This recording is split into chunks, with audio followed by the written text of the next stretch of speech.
Bueno, buenas tardes chicos y chicas, ¿cómo les va? Vamos arrancando ahí con la clase. ¿Cómo están? ¿Todo bien?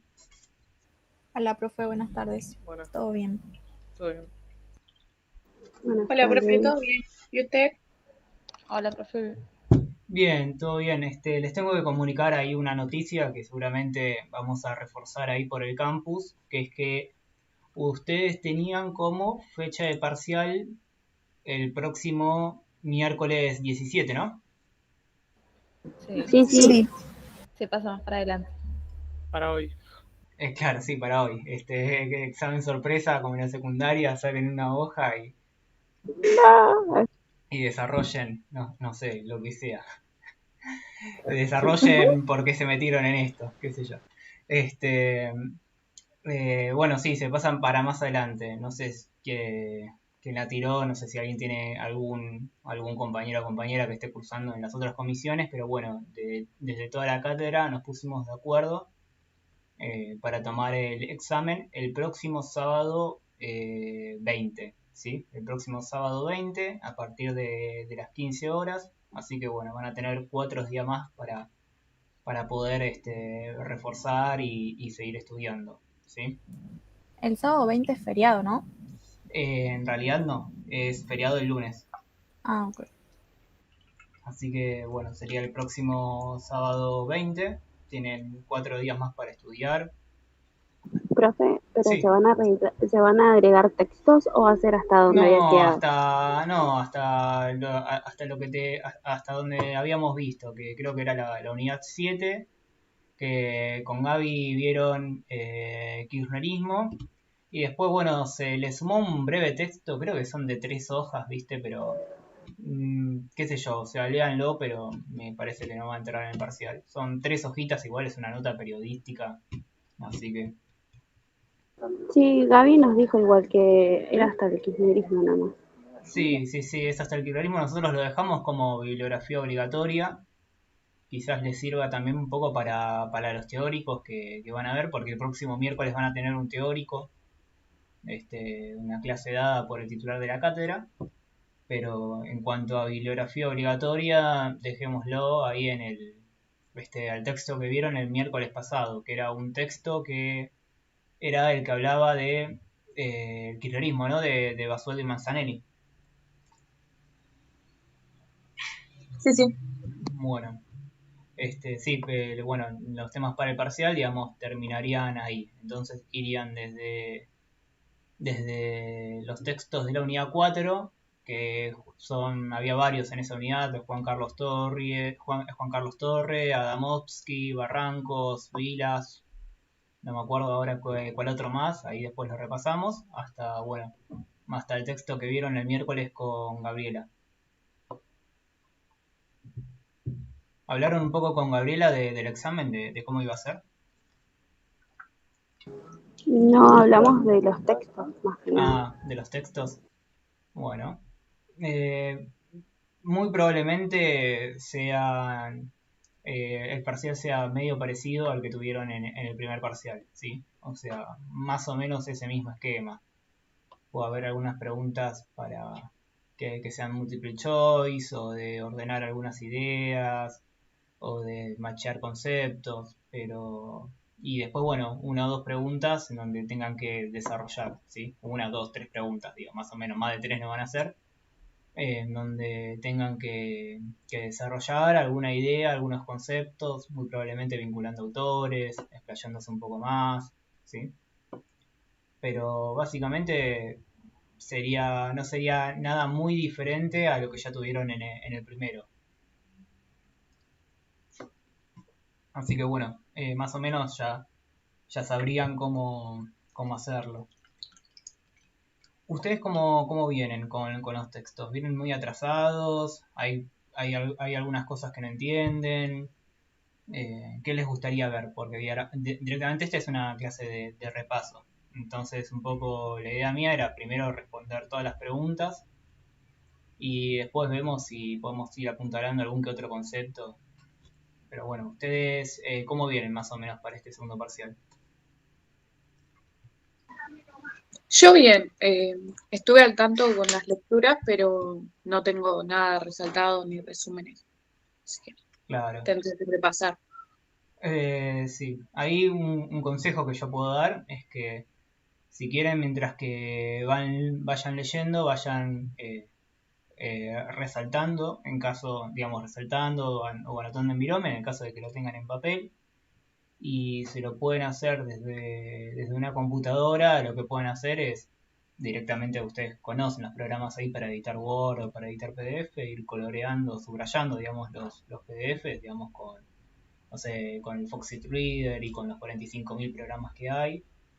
Y si no también, a veces pueden ir, desde el celular pueden ir sacando capturas de pantalla, ¿no? Recortando también lo que es importante, armándose su propio documento de Word, también, viste, que yo, tener abierto un texto y tener abierto un documento de Word, y entonces van, no sé, alguna frase que ustedes quieran remarcar, la van anotando. Y si no, también la otra, mientras que van leyendo el texto con el celular, se ponen con algún cuaderno y van anotando las frases o las palabras que quieran resaltar. No hace falta que sean tan literales. Vieron que esta en realidad es una materia más de interpretación. No es que les vamos a pedir quizás literalmente la frase del autor, sino que pueden ir anotando las ideas. Sí, eso como un consejo quizás como para que puedan puedan ir leyendo los textos e ir resaltando, anotándose palabras, al mismo tiempo que lo hacen. Qué sé yo. Al menos es lo que a mí me rinde, ¿viste? Después puede haber otra persona que quizás funcione diferente. Sí, obviamente si ustedes tienen el tiempo como para hacer primero una lectura rápida, sin remarcar nada, sin subrayar nada, así a golpe de vista, yendo rápido, como más o menos ver cómo se estructuran ahí las palabras, los conceptos, bueno, también mucho mejor y después empezar a subrayar. Pero en general, digo, muchas veces nuestra vida es andar medio a las apuradas, a las corridas, tratando de llegar, entonces, bueno. Y después de última, obviamente, después vuelven a leer, vuelven a ver si está bien subrayado o no, porque después muchas veces uno corre el riesgo de terminar subrayando todo. Terminas un texto y bueno, todo me parece importante. Y ahí uno se va dando cuenta, bueno, de que pifió. Tiene que ir, no sé, cambiando los colores, haciendo anotaciones, etcétera. Así que bueno, bien, Luana. ¿Quién más? ¿Quién más quiere comentar un poco cómo viene? ¿Si encontró alguna dificultad en particular? Yo más o menos me fui haciendo como así, fui resaltando los textos. En el mismo PDF te deja Claro, en una esquinita, aparece comentar o comentarios o algo así, o herramientas, si no me acuerdo, y vas subrayando el mismo PDF. Así que voy haciendo eso, después saco apuntes de las clases y con eso más o menos. Igual como son temas que ya se me hacen un poquito más familiares, capaz que es un poco más fácil a mi caso. claro. ¿En qué sentido, Mayra, se te hacen más familiares? El tema de, bueno, el kirchnerismo, obviamente, la deuda externa, lo de Malvinas y todo eso son temas como que se hablan un poquito más. Ah, claro, son temas, si se quiere, un poco más vigentes, porque en realidad ustedes la ventaja que tienen es que, por ejemplo, no sé, Guerra de Malvinas. O sea, cuando fue la Guerra de Malvinas, sus padres eran niños, o sea, Claro, no sé, sí, para la pero mayoría. como Claro, se sí, es hablan un más de poco ese más tema. vigente, claro, sí, lo vieron en la secundaria, cantaron el himno a Malvinas, qué sé yo, y siempre ahí es una cuestión que se trata de poner siempre, eh, digamos, es un tema siempre de actualidad, ¿no? La cuestión de las Malvinas. Hoy por hoy nuestro país es un territorio que sufre un enclave colonial.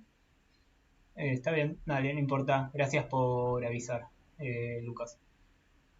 Y bueno, y después kirchnerismo, bueno, lo que tiene es que es un tema, si se quiere, un poco más actual, pero también, digamos, cuando inicia el kirchnerismo, o ustedes o no habían nacido o estaban gateando. Y cuando se termina el kirchnerismo, o al menos en realidad cuando se termina el segundo gobierno de Cristina Kirchner, de ese ciclo que ustedes vieron en el texto con Gabriela, fue en 2015 y ustedes que estaban en séptimo grado, sexto grado, muchos de ustedes, qué sé yo, entonces es como medio... Pero bueno, está bueno, sí, que vayan relacionando, que vayan vinculando recuerdos, discusiones, temas de actualidad. Es un poco la idea de la materia. Bueno, ahí vi una pregunta en el chat que es de Valentina, que es que si entra la película de Pino Solanas, sí, la película de Pino Solanas entra, sí. Sobre todo porque lo interesante de la película de Solanas es las características que tuvo las políticas del consenso de Washington acá en Argentina. Yo les había anticipado cuando vimos una primera parte del texto de Carlos Vilas, de que si bien las políticas del consenso de Washington y después las políticas de reformas estructurales de 1997 del Banco Mundial se aplicaron en todos los países subdesarrollados o en vías de desarrollo, África, Asia, y obviamente Vilas hace un especial énfasis en América Latina. En Argentina tuvo algunos rasgos particulares, sobre todo lo que tiene que ver con el régimen de convertibilidad, ¿no? El modelo económico del régimen de convertibilidad. Que eso yo les aclaré cuando Vilas define qué es el consenso de Washington, que da una serie de 10 características. Yo les dije, hay una acá, hay una característica que si mal no me acuerdo era la quinta o la sexta, que les dije, ojo con esta, porque esta en Argentina no se aplicó, se aplicó lo contrario. ¿Sí? Esa característica era un tipo de cambio competitivo y liberalización financiera. La liberalización financiera sí fue, digamos, sí se implementó en Argentina, pero el tipo de cambio competitivo no. Podríamos decir que fue lo contrario, ¿sí? Porque el régimen de convertibilidad es eso, como lo explica la película de Memoria del Saqueo. Les digo porque, no sé, ahora que lo estoy pensando también, es una buena pregunta para, no sé, para un verdadero o falso, ¿no?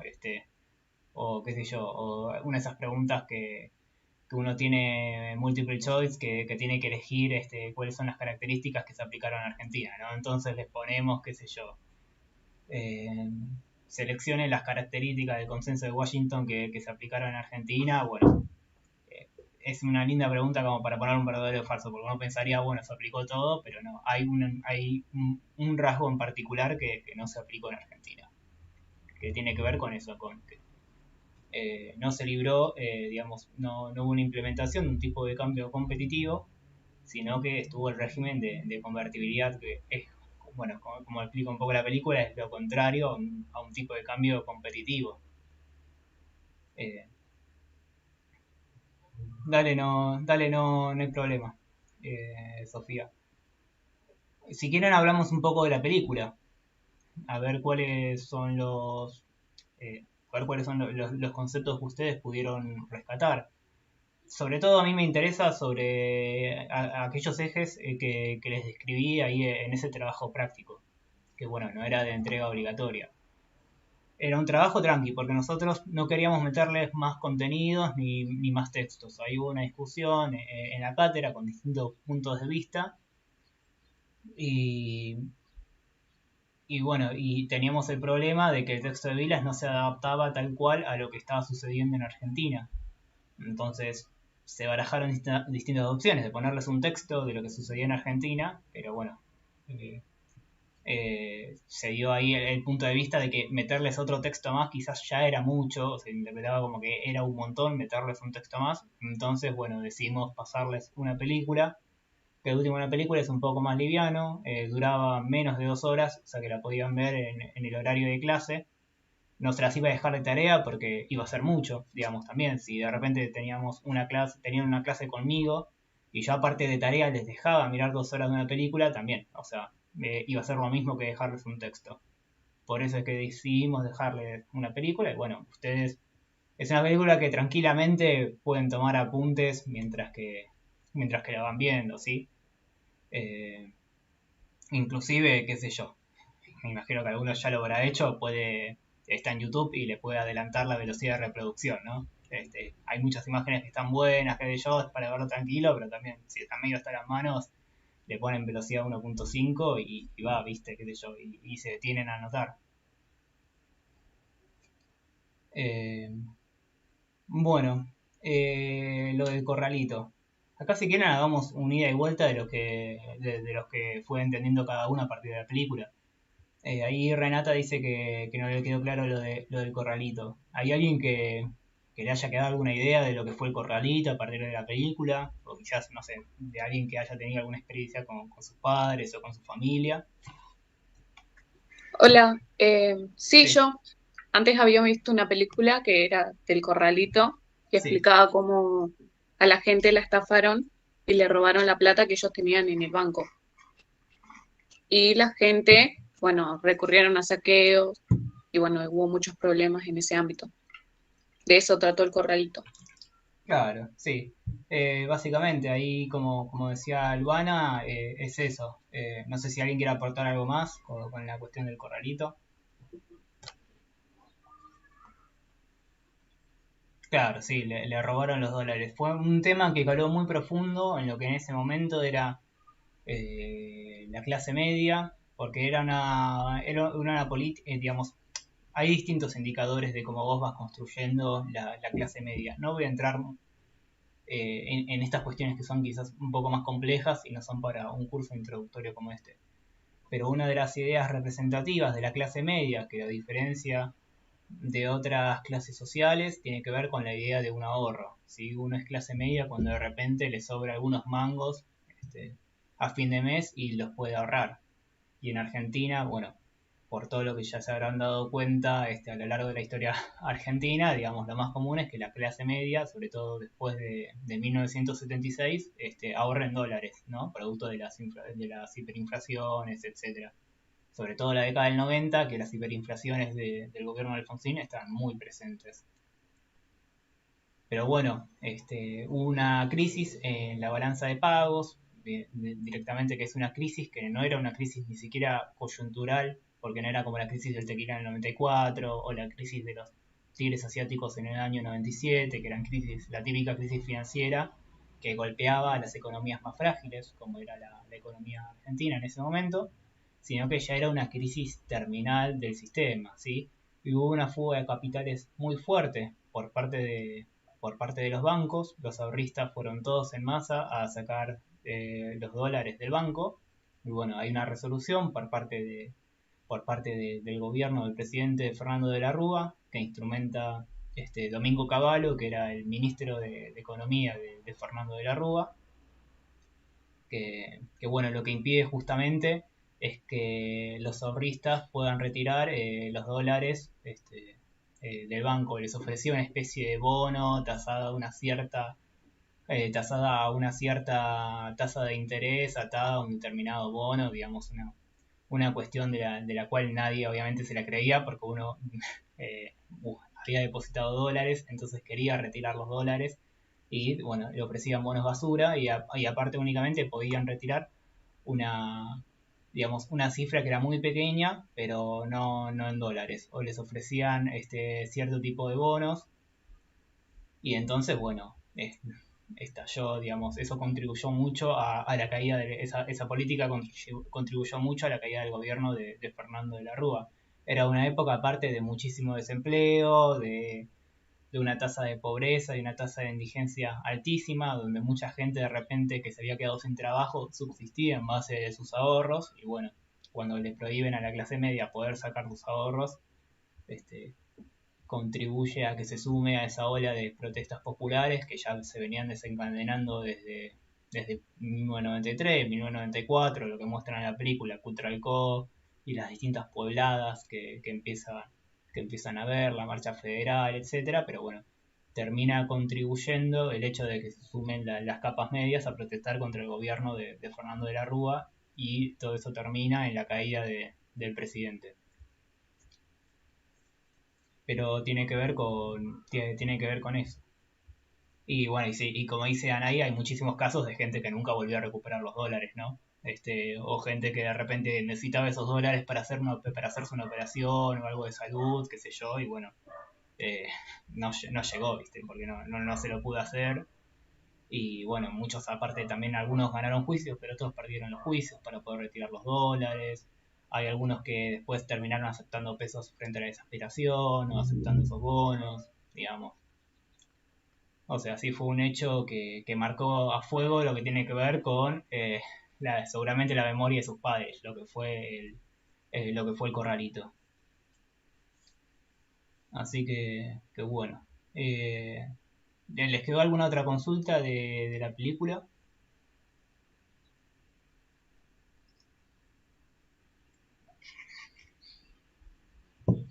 Bueno, ¿la convertibilidad la entendieron? Quizás A a mí mí me es lo quedó, que más me interesa. Sí, ¿qué ibas a decir, Renata? sí, que a mí me quedó la duda de las principales causas de la crisis del 2001. Como que no las pude clasificar de alguna manera. Claro, pero ¿te diste alguna idea, aunque sea, de por qué se origina la crisis del 2001? En realidad como que lo fui vinculando con todas las otras cosas que fueron pasando en la película, tipo de lo de la deuda, convertibilidad, todas esas cosas, pero no sé en específico qué. Claro. Bueno, no sé si alguno de los chicos o de las chicas quieren tirar alguna idea en base a lo que a lo que vieron en la película o en base a los textos que venimos viendo. Digamos, como toda crisis, hay causas que son quizás mucho más coyunturales, ¿sí? El fósforo que termina de encender todo, pero también hay causas que son estructurales, que inclusive, si ustedes después leen el texto de Basualdo y Manzanelli, ya hablan de que fue una crisis a nivel de modelo de acumulación de capital que había iniciado en 1976, ¿sí? O sea, hay causas que son más estructurales y cuestiones que tienen que ver más con lo coyuntural.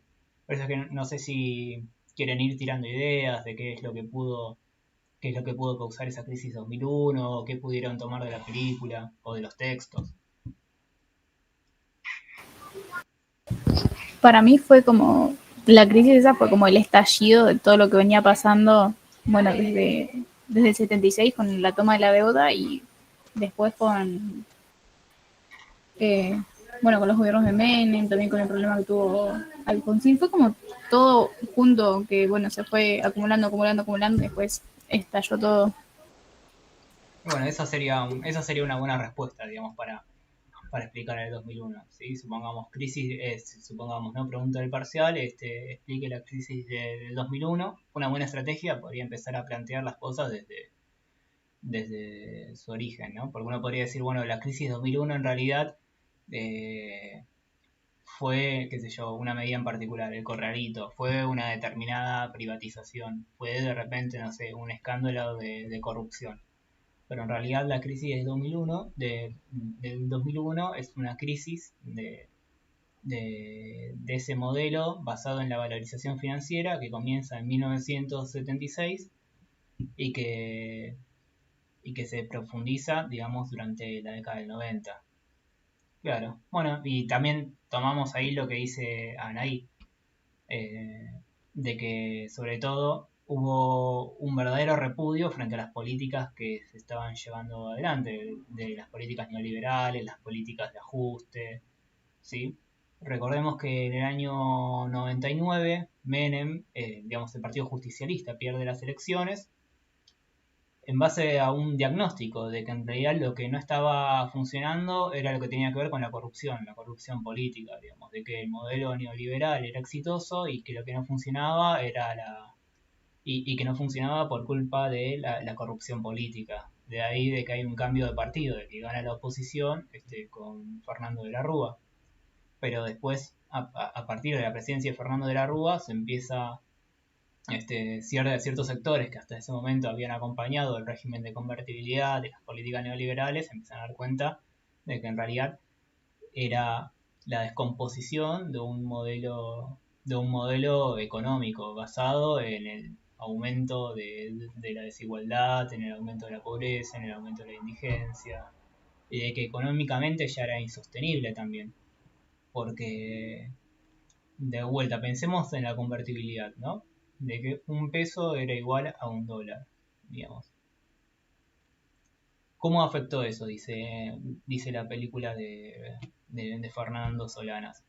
Si bien esa política de un peso a un dólar logró controlar la inflación y la hiperinflación del gobierno de Alfonsín, digamos que en ese sentido durante los primeros años fue una política que es exitosa y que además era condición para que Argentina pudiese seguir renegociando su deuda externa, ¿sí? En los organismos multilaterales de crédito.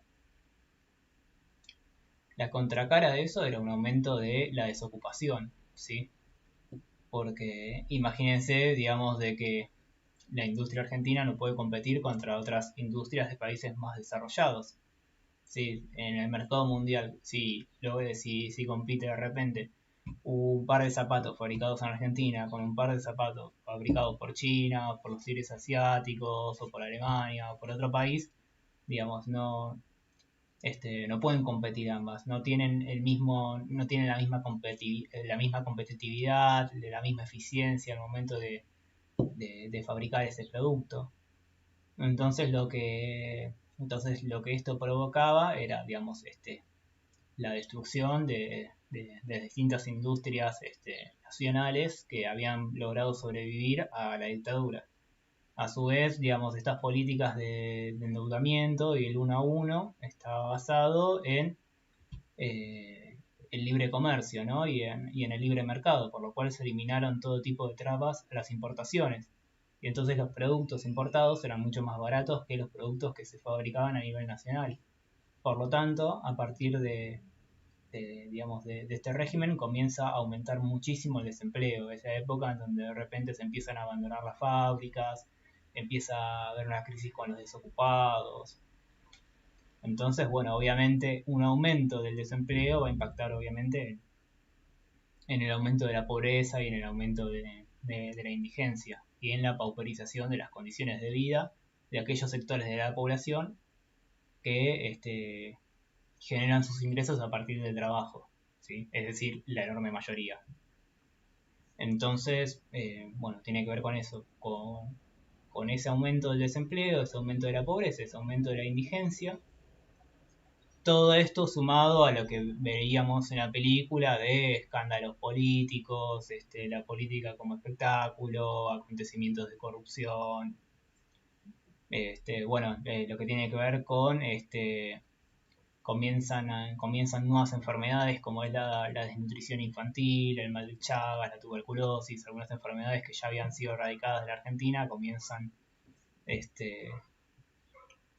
a diseminarse muy fuertemente por nuestro país, que son enfermedades socioeconómicas, ¿no? Que no están en los países desarrollados porque son enfermedades vinculadas a la pobreza. Obviamente acompañado, ¿no? También con una pérdida de las capacidades estatales para brindar servicios de calidad a su población, ¿no? A partir de los recortes del gasto público que también el Estado argentino debía hacer para asegurarse la renegociación de la deuda externa. Entonces, bueno, se eliminan los subsidios, digamos, al transporte, subsidios a los servicios públicos, y todo eso impacta en el deterioro del poder adquisitivo. Y bueno, y llega un punto hasta que eso no dio más, digamos, a partir de todas las imágenes de pobreza, de indigencia, de desnutrición, que la propia clase media ya perdió sus ahorros, los escándalos, digamos, de corrupción y todo eso, termina estallando en el agotamiento de ese modelo económico, político y social, ¿sí? En esta crisis que fue el 2001. Pero bueno, sobre todo ahí pueden tomar también la idea de Basualdo y Manzanelli, de lo que tiene que ver con ese ciclo económico que ellos describen, que es el modelo de valorización financiera, que se inicia en 1976 y finaliza con su implosión en el año 2001.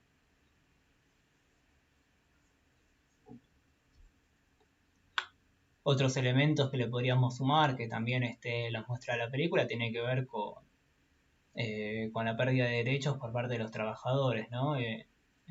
Bueno, que se hayan eliminado, digamos, las indemnizaciones por despido, directamente también el recorte de salarios, eliminar lo que tiene que ver con los derechos de huelga, derechos de paro, licencias por enfermedad y todo eso, digamos. En esa época se empiezan a hacer una serie de reformas laborales que en la película hablan de traición un poco, ¿no? De traición por parte de los propios sindicalistas que están a favor de estas reformas que afectaban a los trabajadores y que aparte estaban llevados adelante por el Partido Justicialista, que era el histórico partido que supuestamente defendió a los trabajadores.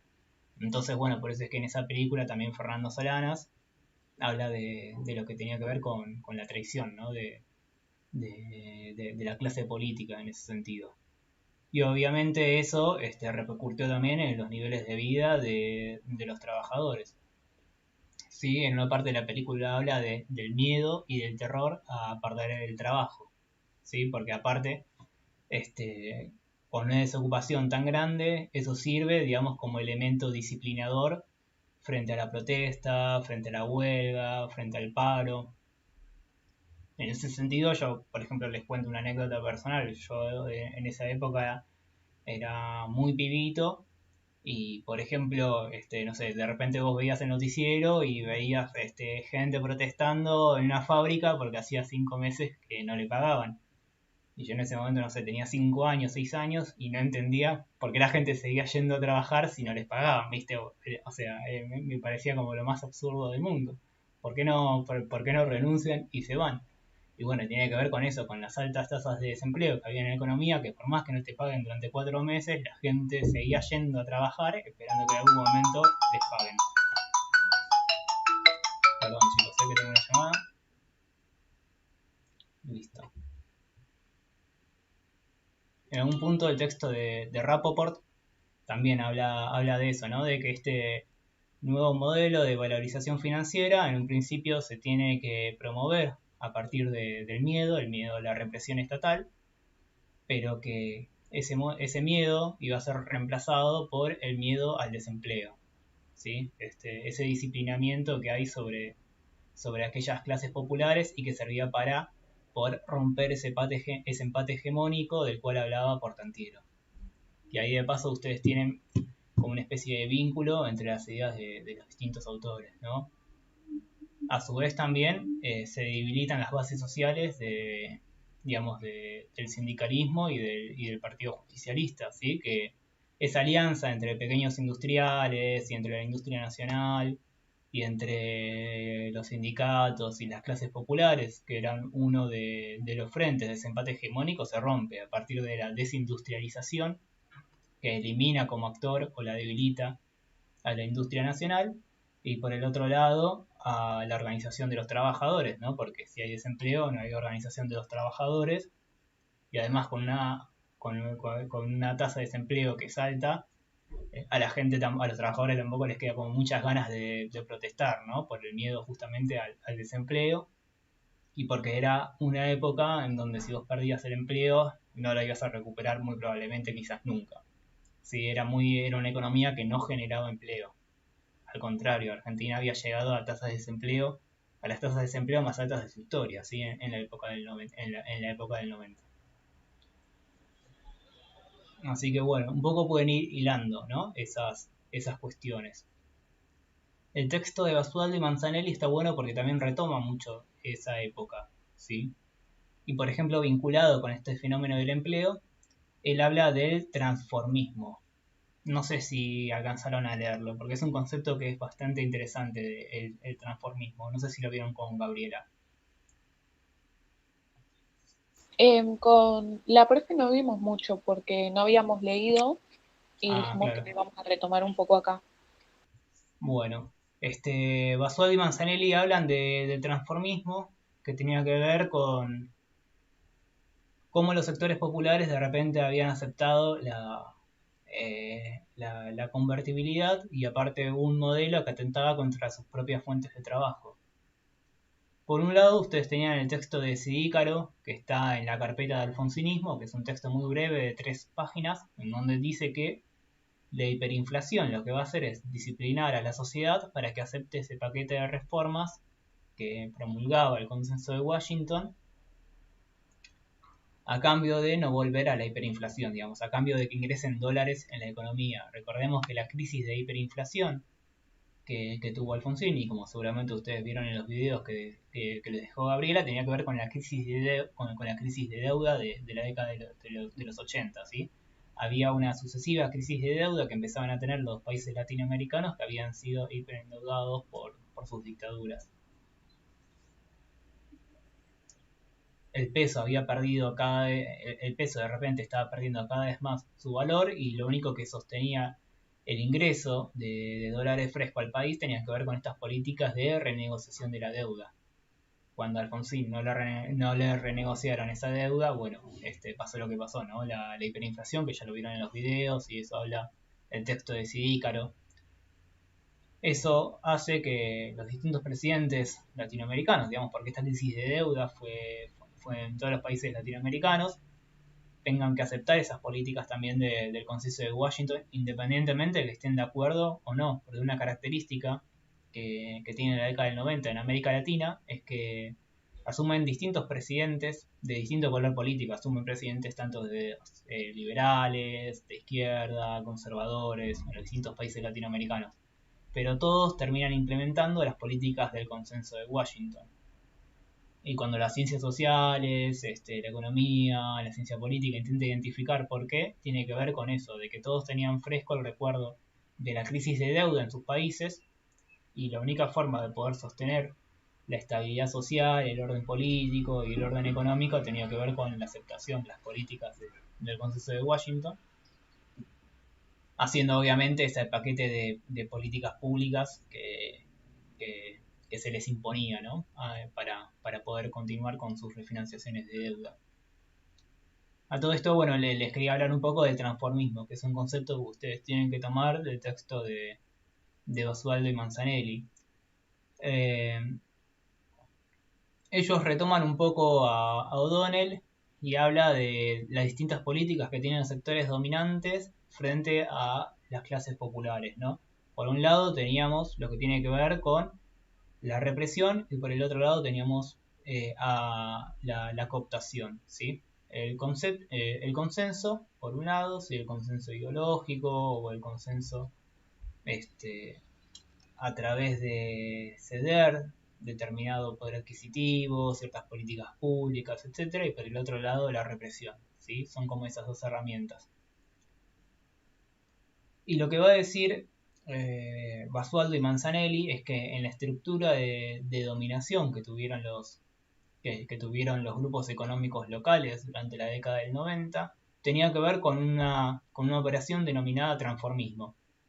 Por un lado, no hubo grandes represiones, no hubo una dictadura militar que haya reprimido los intentos de movilización popular, por más de que fueron reprimidos por las fuerzas de seguridad interior, digamos, no hubo una represión por parte del ejército, ¿no? Ustedes tienen instituciones que son propias de la defensa nacional, que es el ejército, la fuerza aérea, la marina, las que históricamente hacían los golpes militares, y por el otro lado tienen las fuerzas propias de la seguridad interior, que es policía, gendarmería que un poco está en el medio de las dos, etcétera. Fueron reprimidas por la seguridad interior, no por el ejército, ¿sí? Es decir, que no hubo una represión característica como hubo en las dictaduras militares. Y a su vez, además, tampoco hubo una política de concesión, porque si bien hubo ciertas políticas de indemnización a los trabajadores que se quedaron sin trabajo, eso fue a principios de la década del 90. Y no hubo ningún tipo de compensación ni salarial, ni mejores derechos laborales, ni políticas sociales. Entonces lo que dice Basualdo y Manzanelli retoman el concepto de transformismo que tenía que ver con sobornar a los líderes populares, digamos, sobre todo a las cúpulas del sindicalismo. Y un poco la película que ustedes vieron habla de eso, de la burocracia sindical y cómo los propios sindicalistas aprobaron las reformas que tenían que ver con la eliminación de los derechos del trabajo. Y empezamos a ver lo que muestra la película, de ver sindicalistas ricos, sindicalistas dueños de empresas, ¿sí? Eso ustedes lo pueden vincular, la cuestión de la película, con el transformismo del cual habla Basualdo y Manzanelli, ¿no? De que esta cooptación que realizaron las clases dominantes no tenía que ver ni con una represión feroz, ni con concesiones que tienen que ver con aumento de salarios, políticas sociales, sino que tiene que ver con la cooptación de las cúpulas dirigentes, ¿no? En este caso de las cúpulas sindicales, ¿sí? Que aprobaron los procesos de privatizaciones, de aumento de los despidos, y esas cuestiones que ustedes vieron en la película. Por eso, complementenlo con el texto de Basualdo y Manzanelli, háganlo dialogar con el texto de Vilas, háganlo dialogar con el texto de Sidícaro, con los videos que ustedes vieron de Alfonsín también, ¿sí? O sea, todos los contenidos tienen que dialogar entre ellos, porque si no, si ustedes lo toman aisladamente, no se entienden demasiado. Bueno, ¿qué otra consulta tienen? ¿O qué otra cosa les quedó media picando de la película? A mí me sorprendió mucho lo de Menem, Sí. que él había estafado, los había defraudado a todos porque él había dicho que iba a hacer salariazos y que no los iba a defraudar y después cambió todo, Sí, todo el estado. sí. Es muy curioso porque en 1989, que es cuando se da la campaña electoral entre el radicalismo y el peronismo, digamos 1989, plena crisis del gobierno alfonsinista, el candidato de la Unión Cívica Radical, Ángelos, propone todo un paquete de privatizaciones en línea con lo que después se va a denominar consenso de Washington, digamos, políticas de ajuste, reducción del Estado, eliminar derechos laborales, etc. Y Menem hace campaña por parte del Partido Justicialista, levantando lo que tenían que ver con las banderas históricas que había tenido el movimiento justicialista hasta ese momento, que era todo lo contrario, salariazo, revolución productiva, defensa de la industria. Y de hecho, en el Parlamento, el Partido Justicialista se opone a los proyectos de privatización y de ajuste que enviaba el gobierno de Alfonsín. Digamos, hay un bloqueo parlamentario por parte del Partido Justicialista, donde ellos se oponen a las políticas de ajuste y a las políticas neoliberales. Pero después, cuando gana Menem, directamente hay una transformación en su discurso y en su gobierno directamente aplica esas mismas políticas que en campaña él había rechazado, ¿no? Por eso es que quedó un poco para la historia, digamos, eso de síganme, no los voy a defraudar, etcétera. Y por eso también en la película se habla de traición un poco, ¿no? De esa traición de esa clase política que había traicionado aquellos valores o aquellas ideas por los cuales habían ganado las elecciones. Por eso esto no lo vimos tanto, pero porque esto, ya les digo, es un curso introductorio, pero cuando se empieza a trabajar y se profundiza en el menemismo y por qué sucedió esto, por un lado uno podría decir, y bueno, por corrupción, ¿no? Qué sé yo, los compraron a todos, aceptaron estas políticas para hacerse millonarios, etcétera.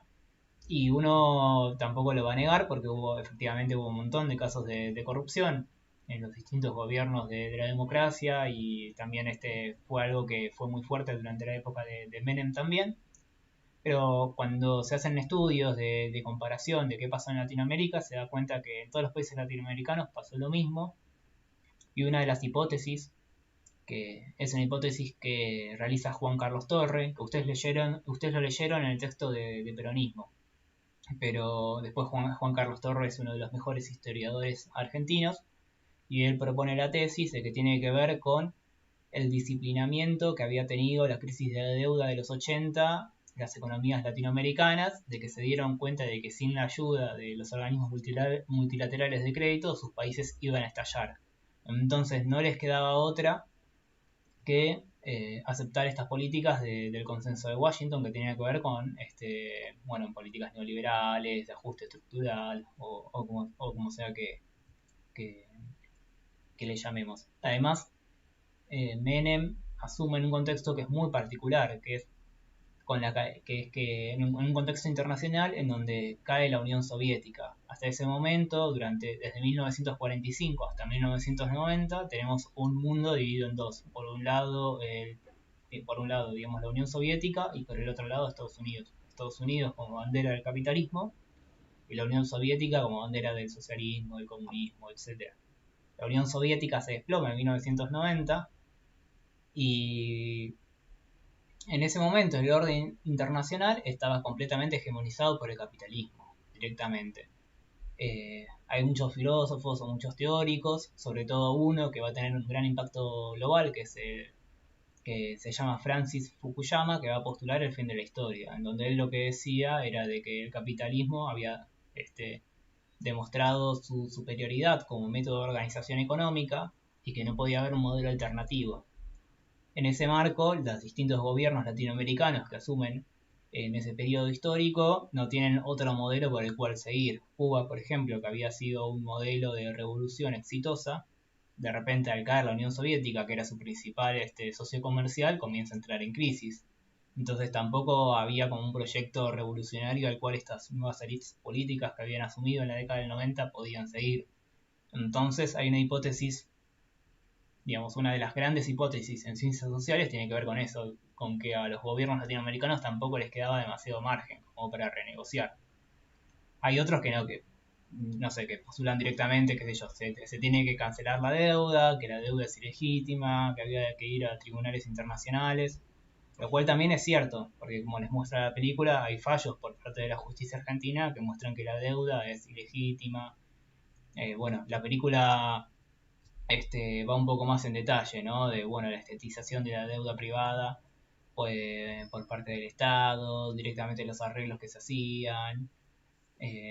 Pero bueno, eso ya, digamos, es una hipótesis de algo que no sucedió. Pero cuando se trata de explicar este giro que tuvo el Menem candidato, el Menem presidente, una de las hipótesis plausibles tiene que ver con eso.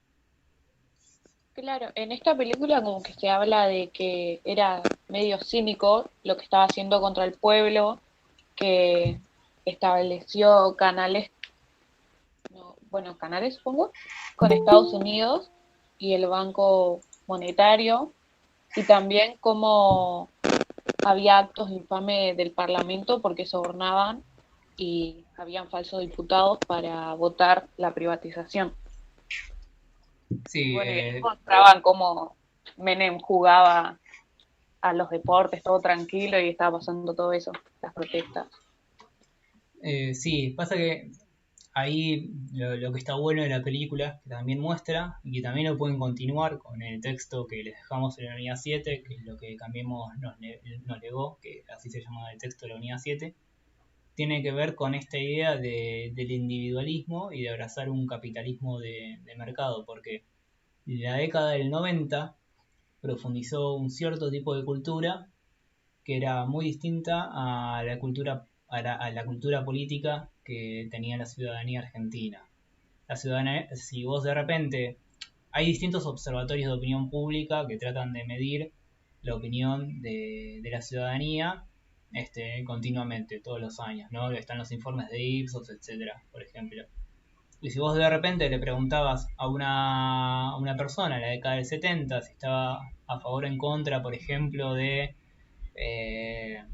la intervención del Estado en la economía, a favor o en contra de la educación pública, a favor o en contra de la salud, qué sé yo, etcétera, te decía una cosa en la década del 70. En la década del 80 obviamente esas encuestas no tienen validez porque hasta 1983 había una dictadura militar y obviamente, digamos, con los alzamientos militares la gente también tenía miedo como para expresarse a través de las encuestas. Entonces es como un problema que tenemos los investigadores de las ciencias sociales como para tratar de ver qué era lo que pensaba la gente, sobre todo en la primera mitad de los 80, porque obviamente la capilaridad social del terror, como habíamos visto, fue muy fuerte. Pero pero sobre todo en la década del 90 es la consolidación de un nuevo tipo, de una nueva mirada y de una nueva forma de relacionarnos, ¿no? De abrazar los valores de ese capitalismo de mercado, y empieza como la época de la frivolidad, del espectáculo, ¿no? Donde de repente es la época en donde los ricos y famosos empiezan a mostrar sus fortunas en televisión, esa época en donde todos empezamos a admirar que de repente alguien tenga una Ferrari o tenga su riqueza, la muestre, ¿no? Hay distintos eslóganes que caracterizaron esa época que era la pizza con champán, estábamos todos pendientes de qué pasaba, no sé, en Punta del Este, donde iban los ricos y famosos. Entonces tenía que ver digamos, con lo que decías, con ese cinismo que empieza a abordar a la sociedad argentina. Todo esto obviamente acompañado con los primeros éxitos del régimen de la convertibilidad y de la dolarización de la economía. Hasta 1993, 1994 parecía que era un modelo exitoso. Y era que de repente la Argentina por fin podía abrazar un capitalismo de mercado, podía implementar políticas capitalistas puras, por fin se implementaba el libre mercado, por fin se dejaba atrás el peronismo, qué sé yo. Entonces fue toda una época de exacerbación social basada en estos nuevos valores, ¿no? En la pérdida de la solidaridad, en la derrota de los sindicatos y en el hecho de que se resalta la figura del individuo, ¿sí? Del individuo y del consumo, ¿sí? Eso fue una mirada que va a marcar muchísimo el porvenir de nuestro país. Inclusive yo te diría que hasta esa mirada hoy se ha profundizado, digamos. Por ejemplo, no sé, si vos de repente escuchas música o pones un canal de YouTube, eh, por ejemplo, vos de repente, qué sé yo, escuchas un trap, por ejemplo, y estamos hablando, no sé, y vos ves los videos y son todos autos de lujo, playas en el Caribe, exhibición de riqueza, ¿no? Y es como que de repente todos queremos eso, digamos, ¿no? Nos definimos por eso, por querer tener, por tratar de ser ricos, digamos. Y es muy curioso que aparte de todo eso esté pasando, o que de repente las personas busquen consumir ese determinado tipo de producto cultural. Por ejemplo, en este momento, donde Argentina también está llegando a tasas de pobreza y a tasas de indigencia muy similares a las de 2001.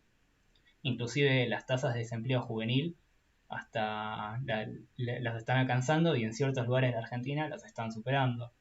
Ustedes muy probablemente quizás sean los jóvenes argentinos más pobres de la historia desde que se registra la serie estadística de desempleo. Y sin embargo, sus productos culturales son de ver la riqueza, ¿no? De tratar de ver un arte en donde se les muestra grandes riquezas, autos de lujo, exuberancia.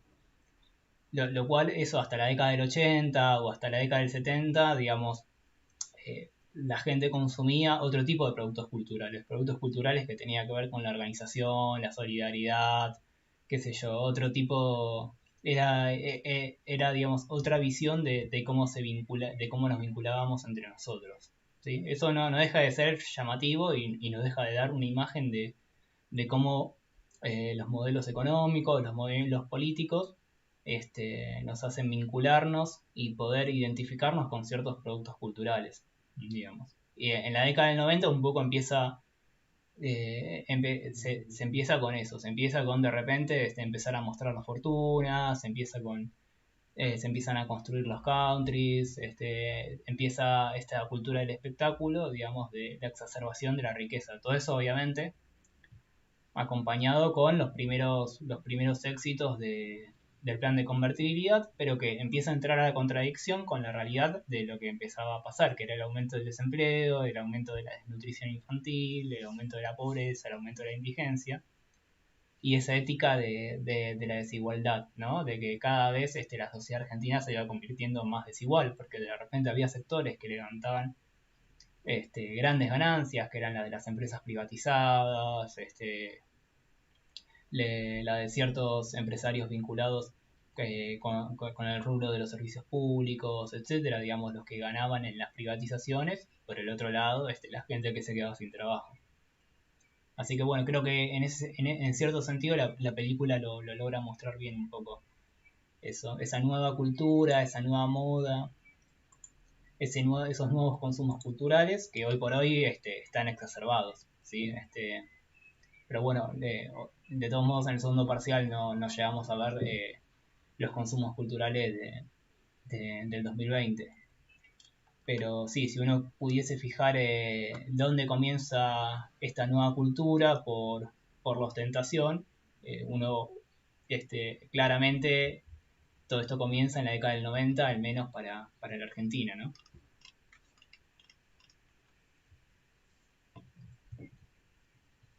Bueno, no sé si les quedó alguna otra cuestión con la película.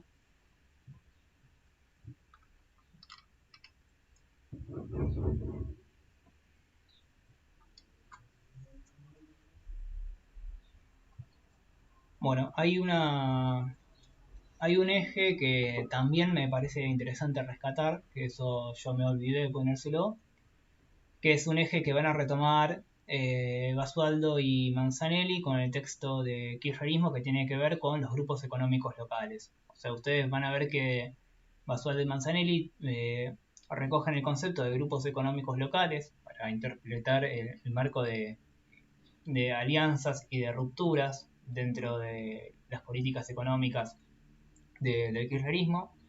Y él va a hablar de los vínculos que van a tener con los grupos económicos locales. Y la película hace un poco énfasis en cómo surgen estos grupos económicos locales, ¿no?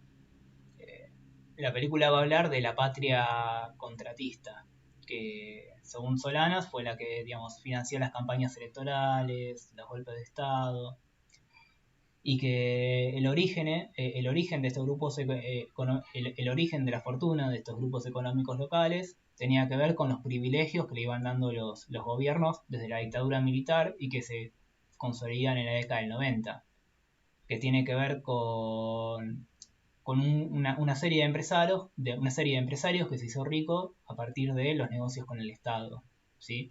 Que de repente recibían subsidios millonarios, mercados cautivos a partir de las privatizaciones, ventajas impositivas, sobreprecios, condonación de multas e incumplimientos, prórrogas de concesiones, especificación de deuda en dólares, bueno, que eso les pasó durante la dictadura, ¿no?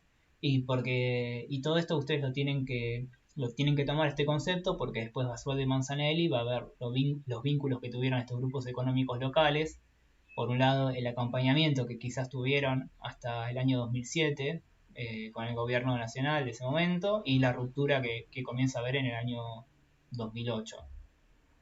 Entre estos representantes de los grupos económicos locales, están Socma y Cineco, que eran las empresas de los Macri, está Fritas de Bulgeroni, La Manera de Fortabat, Pecón de Pérez Compán, Techín de Paolo Roca, Pérez Carmona, Rollo, el grupo Urnequian, etc.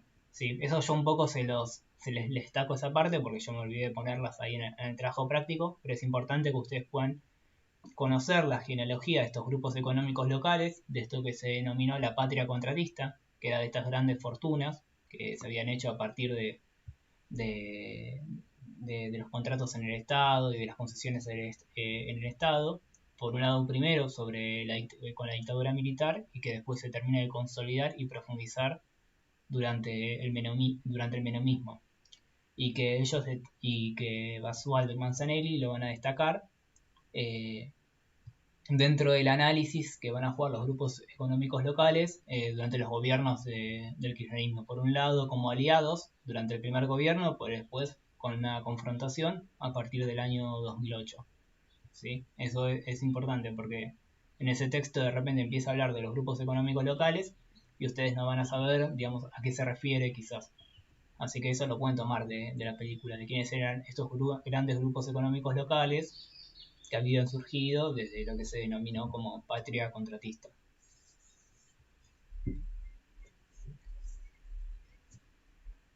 Bueno, así que si no tienen ninguna duda más de la película, proseguimos.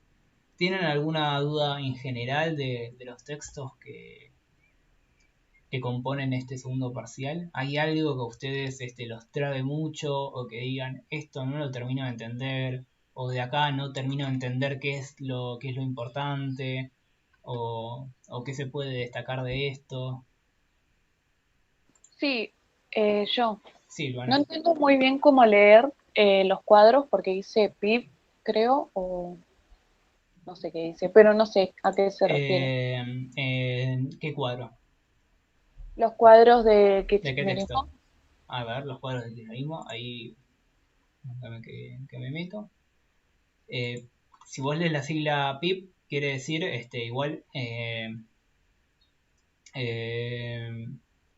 digamos, el PBI lo que tiene que ver es el ingreso total del país, ¿sí? El producto que genera un país, digamos, es la totalidad de los bienes y servicios comercializados por el país y es un indicador de crecimiento económico, ¿sí? No sé si te referís a eso. Ahí estoy entrando al texto de kirchnerismo, pero tiene que ver con eso. ¿En qué página lo ves? En la... Es el Sí, Producto de Ingreso Bruto, ¿sí? en los cuadros. Ahora me explico a ver qué página es. Yo también ahí estoy entrando.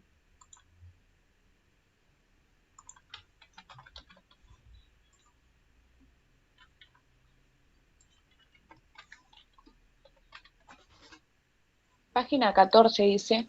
A ver, página 14. Dice acá, lo menciono. Ah, acá lo dice. Producto bruto. ¿Puede ser? Claro, sí, es la cantidad de productos, bienes y servicios producidos por un país y tiene que ver con... ¿Qué cuadro estás viendo? ¿Estás viendo el gráfico 3 o estás viendo otro? El gráfico 1. Acá El justo gráfico 1. frente al- A ver, Se ve que me lo había salteado. gráfico 2. Claro, eso tiene que ver con la tasa de crecimiento de un país. Ahí para que me aumente el tamaño del cuadro para verlo.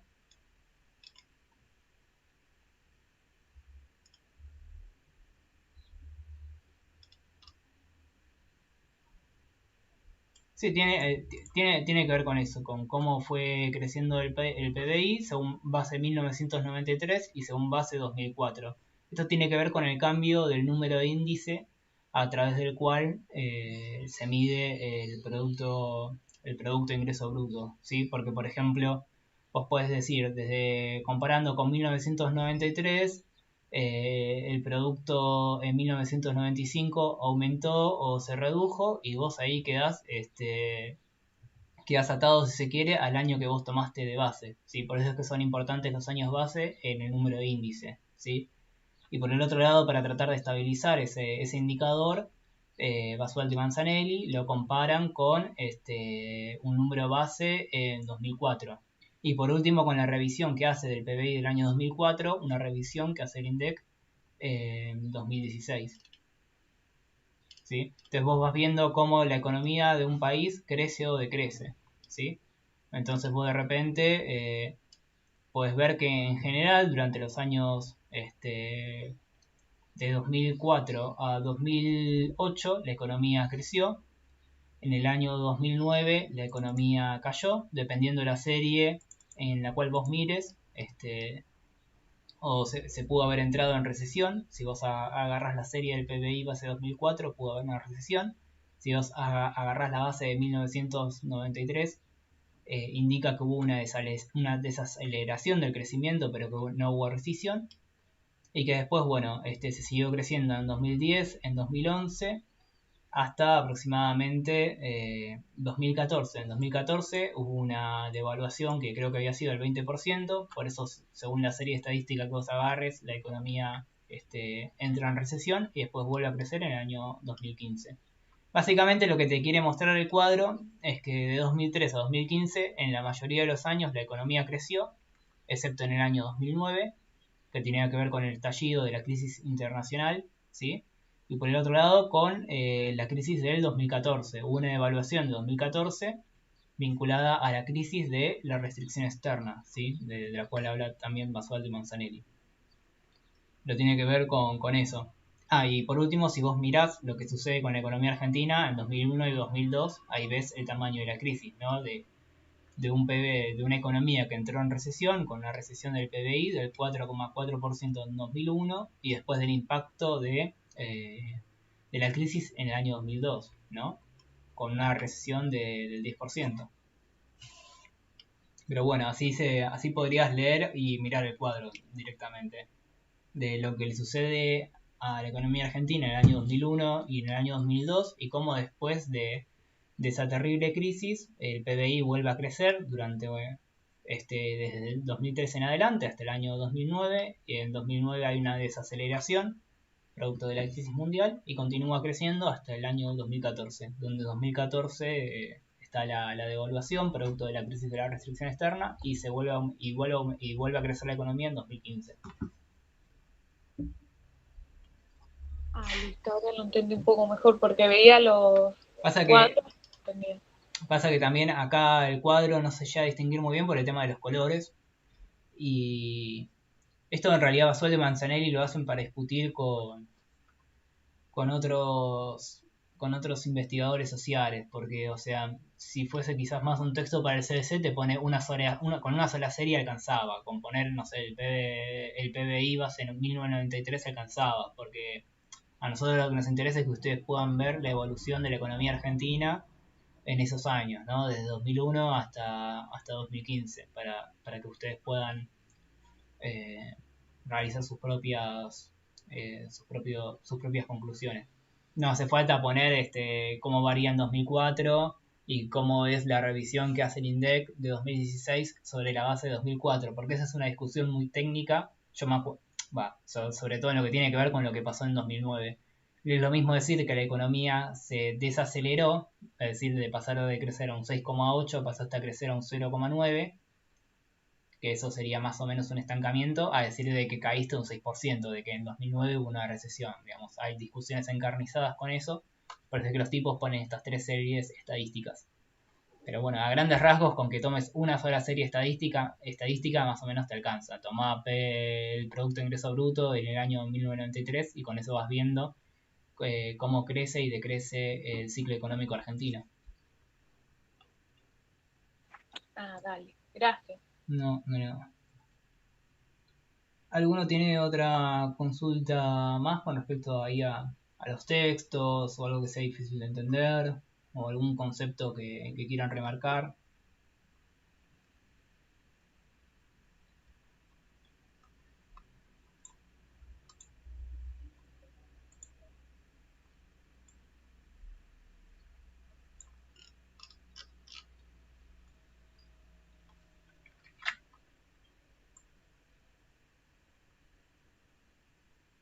Bueno, yo les doy 15-20 segundos más, no sé si alguno quiere pensar en algo o se acuerda de algo, si no yo ahora trato de darles un paneo general por los textos, a ver qué conceptos podemos remarcar que les pueda servir a ustedes.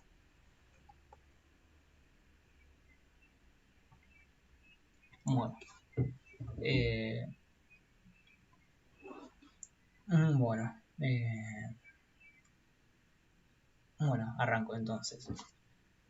Bueno, está el texto de Oslak, que ustedes vieron, que era el de la capilaridad social del rol del Estado, ¿sí? Bueno, concepto fundamental que se lleven qué es la capilaridad social, ¿sí? Ese texto, recuerden que habíamos hablado que tenía que ver con que muy probablemente ese texto lo utilicemos para hacer vínculos con otros textos, ¿sí? Porque la capilaridad social del Estado les sirve para analizar cualquier política pública y tenían los distintos niveles de análisis, ¿no? El rol de análisis macro, meso y micro, ¿sí? Bueno, eso es importante que quizás puedan ejemplificar alguna política pública de algún gobierno con esos niveles de análisis, ¿sí? Y que bueno, y que sepan identificar el concepto de capilaridad social del Estado y lo que habla Oslak del tejido conectivo, ¿no? Que va asociado a esta capilaridad social del Estado. Bueno, del texto de Dora Barrancos, más que nada, llévense la cuestión de los avances, de los derechos de las mujeres y de los derechos civiles y esa tensión de lo que sucede con este tipo de derechos durante el peronismo, ¿no? La cuestión de las posiciones que van a ocupar los movimientos de mujeres durante el feminismo, lo que tiene que ver con la ley de filiación, la ley de divorcio, ¿sí? Eso es un texto cortito, directamente. Eso lo pueden utilizar para ejemplificar políticas públicas del peronismo. El texto de Adamovsky, bueno, remarquen aquellos intentos que Perón tuvo de tratar de seducir a la clase media y de ponerse Perón como un eje ordenador de las distintas clases sociales y también su propio fracaso, ¿no? Y esa idea organicista de que la clase media se organice en colegios profesionales, asociaciones de comerciantes, ¿sí? trabajadores del Estado, colegios de médicos, y bueno, y aquellas políticas que la clase media comienza a demandar hacia su propio sector, ¿no? Políticas que tienen que ver con créditos a los comercios, créditos hipotecarios. Después, bueno, del texto de Vilas, lo que hay que llevarse es el contexto de una constitución como producto de una relación de fuerza entre los distintos movimientos sociales, ¿sí? Eso es lo que tienen que tomar principalmente de esa constitución y señalar algunas del texto sobre qué es una constitución de Vilas y señalar un poco las principales características de la reforma constitucional del 49. Del texto de Torre, si quieren, remárquense los orígenes del peronismo, ¿sí? Que fue el 17 de octubre, que fue también qué actores apoyaron el peronismo, qué actores apoyaron también el proyecto alternativo al peronismo, ¿sí? Las Fuerzas Armadas, la Iglesia, cómo se alinearon los distintos partidos políticos. Vincúlenlo también con el eje internacional, ¿no? De la salida de la Segunda Guerra Mundial y del comienzo de la Guerra Fría. Bueno, todo lo que tiene que ver con la política económica del peronismo, ¿sí? Primer plan quinquenal, segundo plan quinquenal. Eso tienen que conocer en qué consistieron ambos planes quinquenales, las diferencias que hay entre ellos, los distintos contextos en los cuales se llevan a cabo estos planes quinquenales, ¿sí? Cómo benefician a ciertas alianzas de clase en contra de otros, ¿sí? Bueno, lo que tiene que ver con los derechos sociales, los derechos del trabajador, ¿sí? Y cómo, bueno, también los intentos de golpe de Estado, cómo los distintos actores apoyan y después dejan de apoyar a Perón de acuerdo a las políticas públicas que se van implementando durante ese periodo, ¿no? Lo que tiene que ver también con la tercera posición que plantea el peronismo en el ámbito internacional, sí, eso también es importante. Y bueno, y también la caída del peronismo, ¿sí? Tienen que saber identificar las causas de la caída del peronismo. De todo esto del peronismo por ahora vamos bien, ¿no? Sé que lo vimos hace mucho tiempo y es y no sé, y el que no lo tiene fresco va a ser medio difícil que lo recuerde, pero bueno, son a grandes rasgos algunos tópicos del peronismo que es interesante que los puedan tener, que los puedan buscar, ¿sí? Después, ¿qué más? Bueno, tenemos posterior a esa época, tenemos el Estado burocrático autoritario de O'Donnell, ¿sí? Que es la unidad 5. Definir qué es el Estado burocrático autoritario, cuáles eran sus características, ¿sí? ¿Se acuerdan que O'Donnell, si mal no me acuerdo, daba 8 características de lo que era el Estado burocrático autoritario?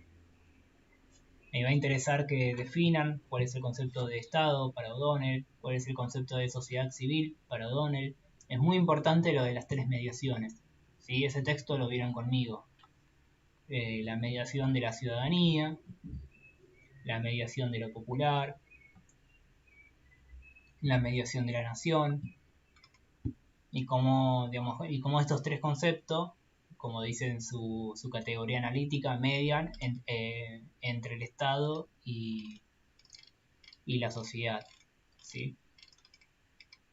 Sobre todo sepan identificar porque es un Estado que es burocrático, ¿sí? Recuerden la cuestión de la tecnocracia económica y porque es autoritario, ¿no? Las características represivas de este Estado. Y después, bueno, los intentos que trata este Estado burocrático por generar una nueva mediación que es el miedo. Y el análisis que hace O'Donnell de esta nueva mediación que es el miedo, que lo va a continuar en su texto de a mí qué mierda me importa, ¿no? Lo que tiene que ver con la capilaridad social del miedo a partir digo la capilaridad social a propósito, ¿no? Para relacionarlo con el texto de Oslac, la capilaridad social del miedo a partir de la dictadura. Como de repente un argentino, cuando vos le preguntabas, ¿usted sabe quién soy yo? El argentino le iba a contestar, a mí qué mierda me importa. Como después de la dictadura eso cambia, ¿sí? A partir de, bueno, de las políticas represivas de la dictadura militar. Luego tienen el texto de Portantiero. Sí, el texto de Portantiero no lo vieron conmigo, si mal no recuerdo, lo vieron con Gaby, pero siempre volvimos a esa idea de empate hegemónico. Tienen que saber que es un empate hegemónico y entre qué fuerzas sociales era ese empate hegemónico. ¿Sí? Ahí recuerden que hay un actor, un nuevo actor que comienza a jugar muy fuerte dentro de lo que tiene que ver con la estructura social y económica argentina, que es el capital extranjero radicado en la industria, ¿sí? Hay un nuevo actor que va a reemplazar a la burguesía nacional industrial, que es el capital extranjero que se va a radicar en la industria, ¿sí? Sobre todo en la industria capital intensiva, en la metalmecánica, en la siderurgia, en la industria del acero, en el petróleo, ¿sí? Hay un nuevo actor que comienza a tomar peso en la estructura de clases de nuestro país, ¿sí? Que era vinculado con este nuevo capital extranjero que se incorpora a la Argentina a partir de las políticas desarrollistas, ¿sí? Otro concepto que ustedes tienen que conocer, que es el desarrollismo, ¿sí? Que también Portantiero va a hablar, va a describir, va a dar una serie de características de lo que es el desarrollismo. Por otro lado, Portantiero también va a hablar de los ciclos stop and go de la economía, ¿sí? De aquellos ciclos de crisis en crisis que va entrando la economía durante ese periodo histórico, desde 1955 hasta aproximadamente 1976. Habíamos hablado un poco conmigo, habíamos hablado de lo que era este ciclo de stop and go, ¿sí?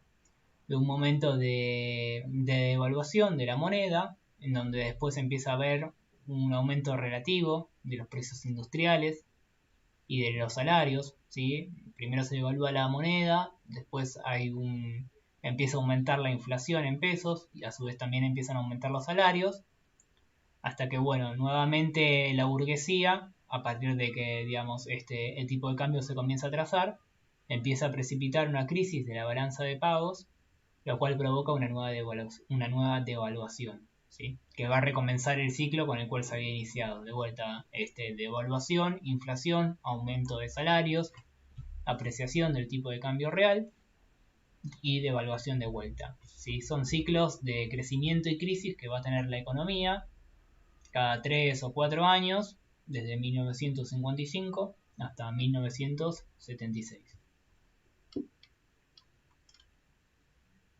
Portantiero también da una definición de sistema político, creo que está buena. Si en algún momento le llegamos a preguntar en el parcial sobre qué es un sistema político, creo que está buena la definición que hace Portantiero, es cortita y al pie. Y cómo se desenvuelven los actores sociales, los actores políticos en todo ese periodo histórico que va en el periodo del empate, ¿no? Desde 1955 hasta 1976. Los partidos políticos, las fuerzas armadas, la burocracia sindical, ¿sí? En ese sentido creo que está bueno y creo que Portantiero lo logra resumir bastante bien y eso lo pueden ir complementando con O'Donnell porque trabajan el mismo periodo histórico, digamos. Sobre las fuerzas armadas más o menos van a decir lo mismo, sobre los partidos políticos también, sobre el rol del sindicalismo también, ¿sí? Así que bueno, aprovechen la complementariedad que tienen ambos textos, ¿sí? Relacionado con estos ciclos de stop and go que habla Portantiero, es muy importante que tomen ahí el concepto de restricción externa, que eso va a explicar también las crisis sucesivas que va a tener nuestro país, inclusive hasta hoy, ¿sí? Porque aparte de eso, a mí lo que me interesa de los segundos parciales es que puedan dialogar con distintos acontecimientos que tienen lugar en el presente, ¿sí? hoy por hoy una de las crisis que sufre la economía argentina tiene que ver con la crisis de la restricción externa, la escasez de dólares, ¿no? Y bueno, y Portantiero va a detenerse y va a explayarse sobre la cuestión de la restricción externa. ¿Sí? Puede aparecer alguna pregunta en el año 2021. Uno de los principales problemas que tiene la economía argentina tiene que ver con la restricción externa. ¿Qué es este concepto? Desarrolle, por ejemplo. ¿Qué es la restricción externa? Desarrolle. Y bueno, y ustedes pueden tomar el concepto de restricción externa, que lo trabaja Portantiero en su texto, lo trabaja Basualdo y Manzanelli, lo trabaja O'Donnell, ¿sí? Distintos autores que van trabajando la cuestión de la restricción externa.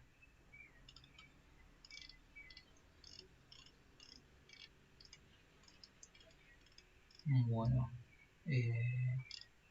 a ver qué otro texto más tenían. Ya vimos, bueno, ya les hice un breve repasito de conceptos de la unidad 4, de la unidad 5. Bueno, la unidad 6, que la unidad 6 eran muchos textos, pero eran poquitos. A ver, vamos con la unidad 6. Ustedes, bueno, tienen el texto de Berta, que el texto de Berta creo que de hecho lo hicieron con una actividad con Gabriela, me parece. Pero o sea, ya lo tienen escrito. No sé si alguien la tiene más o menos o se acuerda de qué se trataba.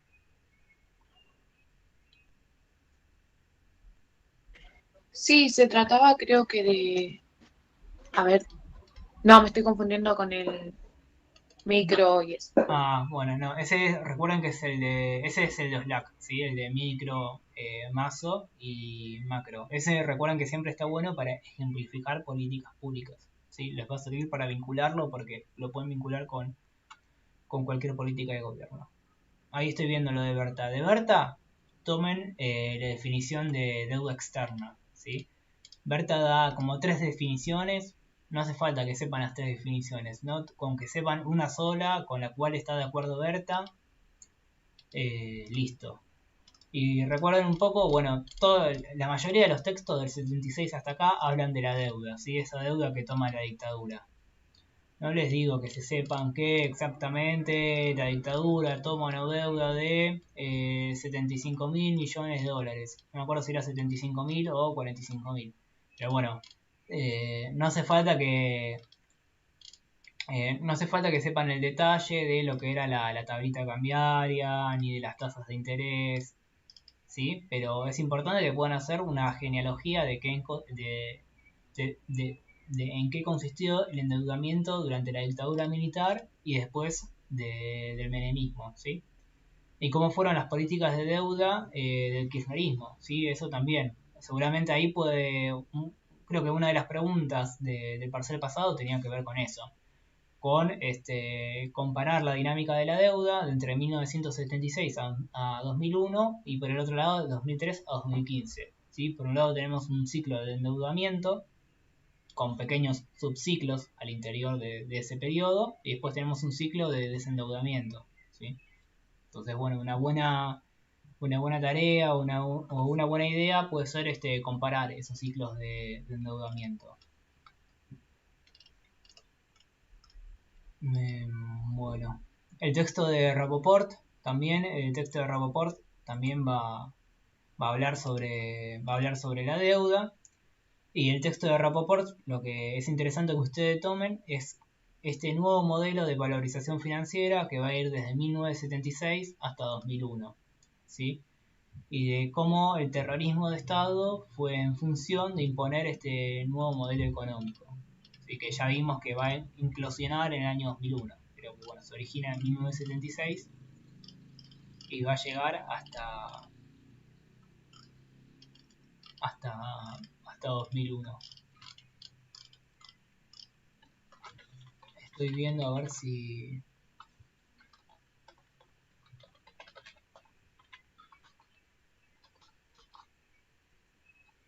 A ver si me estoy comiendo algo de... Ahí va, quería chequear ese número, que no era 75 mil millones de dólares, es 45 mil millones de dólares, ¿no? La deuda de la dictadura. Ese número sí, está bueno que quizás puedan tenerlo, porque es un número muy concreto que ustedes pueden utilizar si les toca alguna pregunta de desarrollo con respecto a la deuda, ¿no? De que, bueno, la deuda dejada por la dictadura es de 45.000 millones de dólares y ver esa comparación, ¿no? De la dinámica de la deuda durante la dictadura, o puede ser compararla con la dinámica que tuvo la deuda con Menem. Ver la cuestión de las crisis de deuda, que también la vimos durante la película de Pino Solanas y también la vieron ustedes durante los videos de la época de Alfonsín. ¿Qué más? ¿Qué otro texto tenían? Ustedes también tenían el texto de Cícaro, ¿no? De la desarticulación del Estado, ¿sí? Como de repente a partir de la dictadura se empieza a profundizar esta idea del Estado bobo, del Estado ineficiente, de cómo se comienzan a desarticular las capacidades estatales a partir, bueno, de este surgimiento de la patria contratista, que también, bueno, ahí el texto de Cícaro habla de la patria contratista, de cómo se empiezan a violar los propios reglamentos y las propias disposiciones del Estado nacional a partir de su propia burocracia, ¿sí? Relacionado con esa época, bueno, el texto de Ansaldi sobre las Malvinas, ¿sí? En qué se fundamenta el reclamo argentino sobre las Malvinas, qué es la memoria colectiva y cuál es la paradoja de de conmemorar la cuestión Malvinas y la cuestión de los caídos de los veteranos y de los héroes de guerra de Malvinas el 2 de abril. ¿Sí? Recuerdan que había una especie de paradoja de que por un lado el 2 de abril es la conmemoración de un acto de la dictadura militar, pero que a su vez también se reivindica el reclamo por Malvinas por parte de Argentina y se conmemora también a los héroes de guerra. Bueno, ahí hay una determinada paradoja y la propuesta de Ansaldi era de separar los actos de una dictadura asesina con la conmemoración de los veteranos de guerra y con los legítimos reclamos que tuvo la Argentina con respecto a Malvinas. ¿Qué otro texto tenían? Tenían el texto de tenían el texto de Ansaldi. Bueno, el texto de Ansaldi que se llama Matriuscas. El texto de Ansaldi tienen que sacar el concepto de que es una dictadura, la paradoja de la legitimidad de la dictadura. Recuerdan, ¿no? Del hecho de que las dictaduras tienen un origen que es ilegítimo y que a su vez tratan de legitimarse, es ilegítimo, digamos, porque no llegan al poder de forma democrática, pero ellos vienen a salvar a la democracia, ¿no? Dentro del discurso de la dictadura. Entonces, bueno, tomen esa paradoja, la paradoja de la ilegitimidad de las dictaduras, el concepto de la doctrina de seguridad nacional, ¿sí? Que es lo que va a fundamentar el discurso represivo de las dictaduras militares en Latinoamérica, que la habíamos trabajado bastante bien, bastante bien, la habíamos trabajado en mi clase, bastante bien, eso ya después no sé, pero la habíamos trabajado durante la clase que vimos del texto de Ansaldi, que era la Operación Cóndor también. Recuerdan cómo las distintas dictaduras militares, a pesar de tener conflictos entre ellas, tenían un mecanismo de solidaridad para ejecutar la represión a nivel CONASUR, a nivel latinoamericano. Y bueno, ¿y cuál fue el modelo económico propio de la dictadura militar argentina? Que eso también pueden hablar de Rapoport, pueden vincularlo con Brenda. Así que bueno, estoy viendo si me falta algún otro texto de esa unidad, que es la unidad 6, o al menos de la dictadura militar. Creo que eso era todo. Basualdo, Ansaldi sobre Malvinas. Bueno, después están los textos sobre la presidencia de Alfonsín. Tomen lo que tiene que ver con la hiperinflación, los saqueos, la alianza con estos grupos económicos locales. Esto lo pueden vincular también con la dictadura que habíamos visto. Y también está el texto de Massey. Del texto de Massey tomen que es sobre transición a la democracia. tomen el concepto de qué es una transición a la democracia, tomen el concepto de qué es una democracia, sí, eso yo se los había dicho, y las 3 fases que va a tener la transición a la democracia en Argentina. Sí, es un texto relativamente fácil, el de Masei, pero bueno, ustedes tomen eso. ¿Se acuerdan que estaban las transiciones por colapso? Están las transiciones que no fueron por colapso y que la Argentina había sido por una transición por colapso producida a partir del fracaso económico y de la guerra de Malvinas. Bueno, esos 2 eran los textos durante la presidencia de Alfonsín, y bueno, después van a tener el texto de Vilas, ¿sí? Que es el consenso de Washington. ¿Sí? Recuerdan que había 10 características de ese consenso de Washington. Por qué los países latinoamericanos aceptaron el consenso de Washington, en qué se diferencian las políticas del consenso de Washington con las políticas de reforma estructural que propone el Banco Mundial en 1997, causas y consecuencias de ambos paquetes de políticas económicas, ¿sí? Para eso puede utilizar la película de Solanas también. De la película de Solanas, tomen la convertibilidad, tomen lo de la crisis del 2001, tomen lo de los grupos económicos locales, que hoy lo vimos. ¿Qué otra cosa les había dejado de la película de Solanas? A ver, ahí estoy enterando en los trabajos prácticos.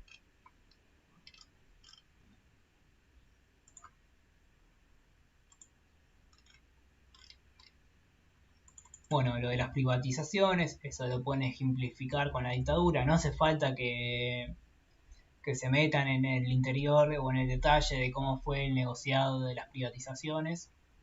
Pero bueno, eso tómenlo, lo mismo que el corralito. Las consecuencias sociales, ¿no? del neoliberalismo en Argentina, lo que hablamos de la desnutrición infantil, la pobreza, la indigencia. Y bueno, y después está el texto que dieron con Gabriela el miércoles de kirchnerismo, que es el texto de Basualdo y Manzanelli. De ese texto, bueno, describan a grandes rasgos las políticas económicas, las políticas sociales del kirchnerismo. Es importante también que puedan distinguir las políticas digamos, los autores hacen una separación de lo que fue el primer ciclo del gobierno kirchnerista, de 2003 a 2007, en qué consistió, características propias, y después la segunda parte del gobierno kirchnerista, que son los 2 gobiernos de Cristina Kirchner, de 2007 a 2011 y de 2011 a 2015. Ellos marcan un punto bisagra que tiene que ver con el conflicto por la resolución 125, que fue en el año 2008. Bueno, de ahí tomen también los conceptos de transformismo, los conceptos de patrón de acumulación de capital, ¿no? Que ellos también lo trabajan bastante bien en ese texto. Bueno, cómo evolucionaron las principales variables, la cuestión de la desocupación, la cuestión del poder adquisitivo, la pobreza, la indigencia, la deuda, ¿sí? Cómo fueron evolucionando esos indicadores, el PBI, ¿no? Si hubo crecimiento, hubo recesión, que eso también lo acabamos de ver un poco mirando el cuadro que decía Luana, la cuestión de la deuda. Y bueno, y las limitaciones que va a tener también la política económica en ese segundo ciclo del kirchnerismo, ¿sí? Lo que van a hablar Basualdo y Manzanelli sobre la concentración económica, la extranjerización, el regreso de la restricción externa, ¿sí? La restricción externa, a diferencia de la restricción externa de la cual va a hablar Portantiero, acá se le va a sumar un elemento importante que es la fuga de capitales, ¿sí? Que es la fuga de capitales es un fenómeno que comienza a partir de la dictadura militar de 1976, que tiene que ver con la financiarización del mundo y que no estaba tan patente en la época de la cual va a estar hablando el texto del empate hegemónico de Portantiero. Así que bueno, creo que básicamente esos son algunos de los conceptos que pueden ir destacando, algunas de las ideas que pueden ir destacando de los textos, ¿sí? Que estuvimos viendo. Como les decía, no hace falta que lo tengan todo de memoria, pero sí que se puedan quedar con las ideas, con estos conceptos, que los puedan decir con sus palabras, que lo tengan masticado, ¿no? Porque este segundo parcial va a ser con el libro abierto. Ustedes van a tener los PDFs abiertos, sus apuntes abiertos, ¿sí? Entonces, quizás, si recuerdan que tal autor hablaba de tal cosa, pueden ir a buscarlo en el parcial, ¿sí? Porque va a ser un parcial de pensar más que nada, porque nosotros tenemos en cuenta que ustedes tienen que es un parcial a libro abierto, ¿sí? Que ustedes tienen la bibliografía y sus apuntes y la grabación de las clases a su disposición. Así que, bueno, van a tener que recordar más o menos qué autor hablaba de cada cosa y en base a eso lo van a poder ir a buscar y van a poder responder. El parcial, bueno, como ya les decía, va a ser el próximo sábado. Este miércoles van a tener un teórico. Y bueno, va a ser un parcial relativamente parecido al que tuvieron en la primera parte de la materia. Vieron que no fue muy difícil tampoco, ¿sí? Y bueno, y aprovechen eso, que tienen los apuntes a disposición, que tienen los textos abiertos. Es cuestión de tener masticados los textos, de tener una idea de qué es lo que habla cada autor y de poder vincular, ¿sí? Los conceptos, de poder ir vinculando los conceptos que están en los textos, los autores, de reflexionarlo críticamente. Así que bueno, no sé si tienen alguna consulta o alguna duda de esto que vimos. Algo que quieran ver en particular, algo que no entiendan.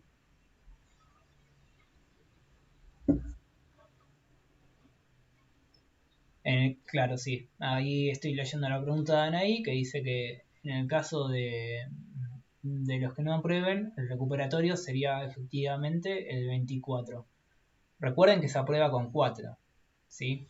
O sea, dentro de todo, traten por lo menos de llegar a esa nota, ¿sí? O sea, si no pueden llegar al 10, por lo menos traten de llegar al 7 o al 8 y si no, traten de llegar al 4.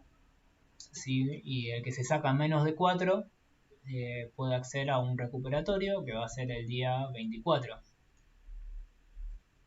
Quizás todavía no definimos cómo va a ser el parcial del recuperatorio, pero muy probablemente sea medio parecido tanto al primer parcial como al segundo parcial, ¿sí? Mismo esquema. Y después recuerden que el 13 de diciembre ahí va a haber un examen final, pero ese examen final es presencial. Creo que va a ser en Ciudad Universitaria, creo. No lo tengo tanto en mente. Pero bueno, no piensen en el final, piensen en tratar de aprobar este parcial.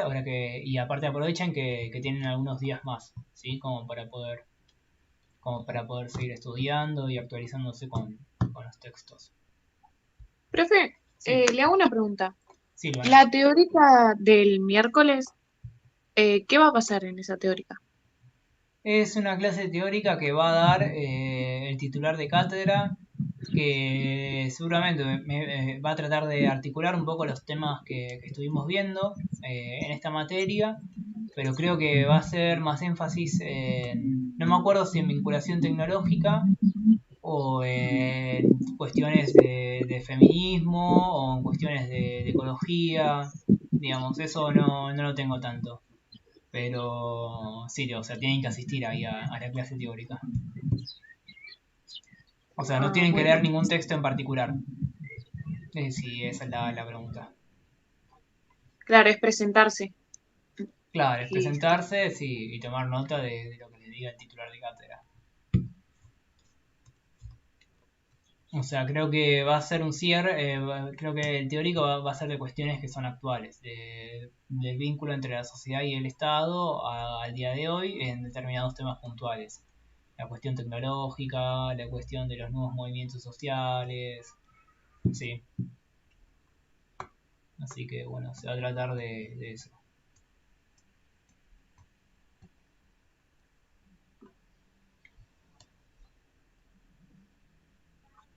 Bueno, ¿algo más que quieran ver o ya está y cortamos? Aprovechen, Creo que nada. aprovechen, porque estas preguntas en realidad no se la van a hacer, no se la pueden hacer el miércoles al titular de cátedra porque es de un tema de actualidad, no es sobre los textos. No es que le pueden preguntar al titular de cátedra, profe, no entendí cuál era la segunda fase de transición a la democracia de Massey. Sí, eso no, sino que tienen que hacer preguntas pertinentes al teórico. Así que bueno, entonces los dejo, chicos. Profe, perdón, Sí, ¿puedes subir esta clase? ¿esta clase? Sí, Sí, igual esto es más que nada un sí, sí, pero, repaso. ajá, sí, pero por ahí dijo cosas muy importantes que no los llegué a notar, Eh, por eh, favor. bueno, dale. Sí, se la subo. Vamos a tener más clases después del parcial. Pregunta Jennifer. Sí. Tenemos el próximo miércoles tenemos teórico. El próximo sábado tenemos parcial. El próximo miércoles, o sea, el miércoles después del parcial tenemos examen recuperatorio, pero los que no tengan examen recuperatorio haríamos una clase de cierre, ¿sí? Así que, y seguramente en esa clase de cierre hablemos del final también, ¿sí? Del examen final del 13 de diciembre. Así que, bueno, es importante.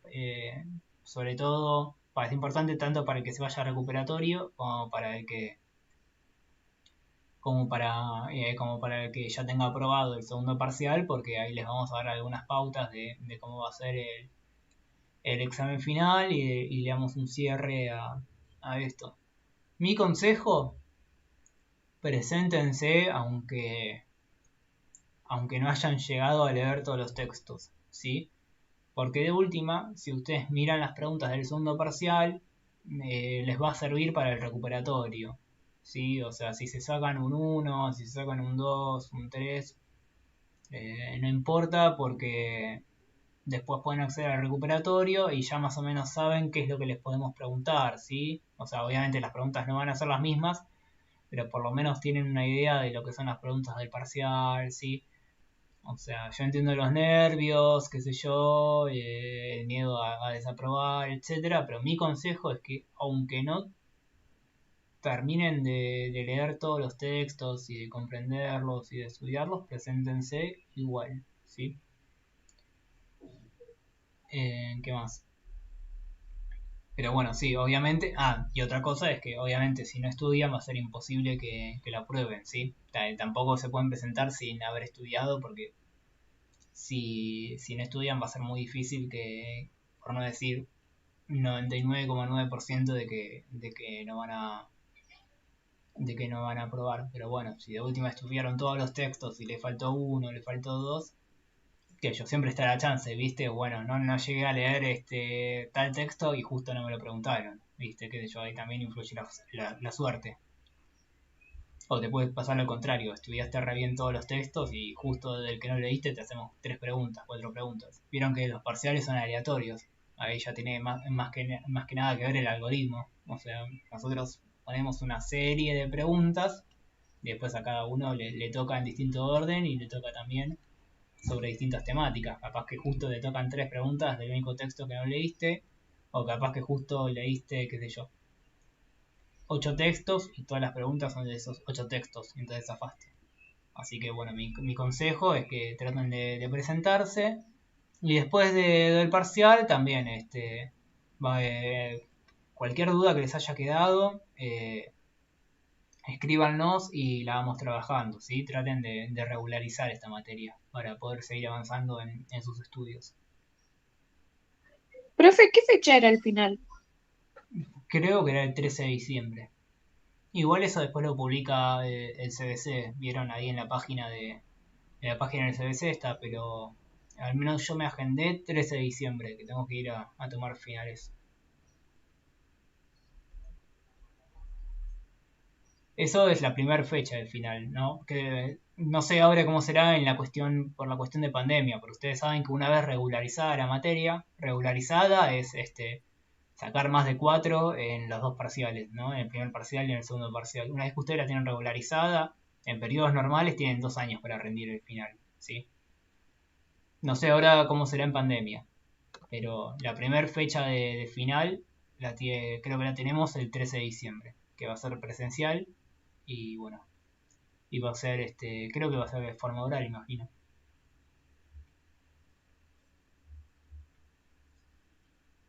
Bueno, ¿algo más, chicos? ¿O cortamos?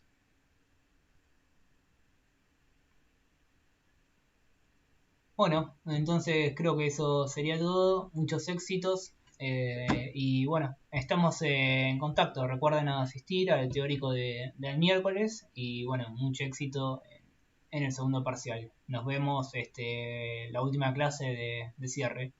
Les mando un abrazo. Nos vemos. Chao, profe, Gracias, gracias. profe. Gracias, profe.